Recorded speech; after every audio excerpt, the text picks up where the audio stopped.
আর এরই মধ্যে নতুন করে অশান্তির খবরও এসেছে বিভিন্ন জায়গা থেকে, যেমন নেপালের প্রাক্তন জেনারেল অ্যাডমিনিস্ট্রেশন মন্ত্রী রাজকুমার গুপ্তা, তার ঘর পুড়িয়ে দিয়েছে বিক্ষোভকারীরা। আর গ্রাউন্ড জিরো থেকে সেই ছবি তুলে ধরেছেন আমাদের প্রতিনিধি সন্দীপ সরকার।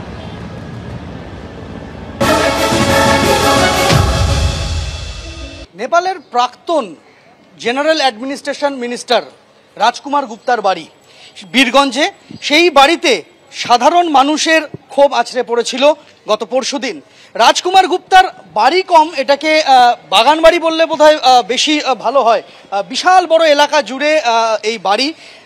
এই ঘটনা ঘটার 1 মাস আগে তিনি পদত্যাগ করেন এবং তিনি পদত্যাগ করলেও তার বিরুদ্ধে যে সাধারণ মানুষের ক্ষোভ, তাতে বিন্দুমাত্র ভাটা পড়েনি। সেই ক্ষোভের আগুন কিন্তু একেবারে বাড়ির গোটা অংশটাই সম্পূর্ণ খাক করে দিয়েছে। গোটা বাড়ি এইভাবেই ধ্বংসস্তূপের চেহারা নিয়ে দাঁড়িয়ে রয়েছে। এখানে নেপাল প্রশাসনের তরফে, নেপালের পুলিশের তরফে বাড়িতে এইভাবেই তালা ঝুলিয়ে রাখা হয়েছে, কিন্তু বাইরে থেকেই স্পষ্ট যে মানুষের ক্ষোভ কি পরিমাণ জায়গায় পৌঁছেছিল, যার ফলে এই পরিণতি হয়েছে।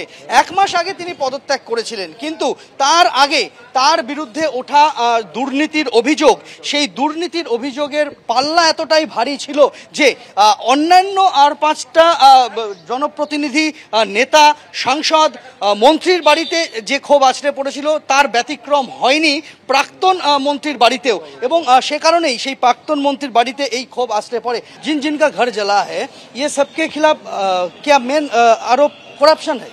क्या है कि इस सब का मतलब कि एक नेता होने के कारण से, तो इसे मतलब कि केपी ओली का पार्टी का है, मतलब कि और मतलब कि शेर बहादुर का पार्टी का है, और प्रचंडे का पार्टी का है, और इसी माध्यम से मतलब जैन जी के कारण से मतलब कि जितना नेता का घर है सबका मतलब कि ऐलान था कि मतलब कि सारा नेता का घर मतलब कि जला देने के लिए, इसीलिए इतना हुआ है। ये एक्स मंत्री जी कहाँ गया फैमिली लेके?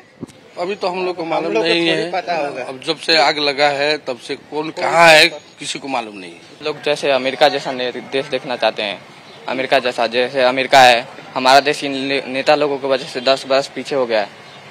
हम लोग चाहते हैं कि अमेरिका जैसा हमारा देश बने, बस इतना ही। कैसा नेपाल देखना चाहते हैं आप लोग? नेपाल को हम बहुत आगे बढ़ते हुए देखना चाहते हैं। जो घूसखोर नेता है सबको हटाना चाहिए। अभी देश को विकास के लिए करप्शन को रोकना चाहिए सबसे पहले। नेपाल क्या पीछे चला गया ये सब की वजह से? नेपाल तो मतलब कि लमसम 50 वर्ष पीछे चल गया। अब क्या है कि नेपाल में मतलब कि युवा नेता बने, युवा प्रधानमंत्री बने, कि देश के मतलब कि जे भी बचा है उसको भी संभाल के मतलब कि अच्छा तरह से ডিল করে দেশকে।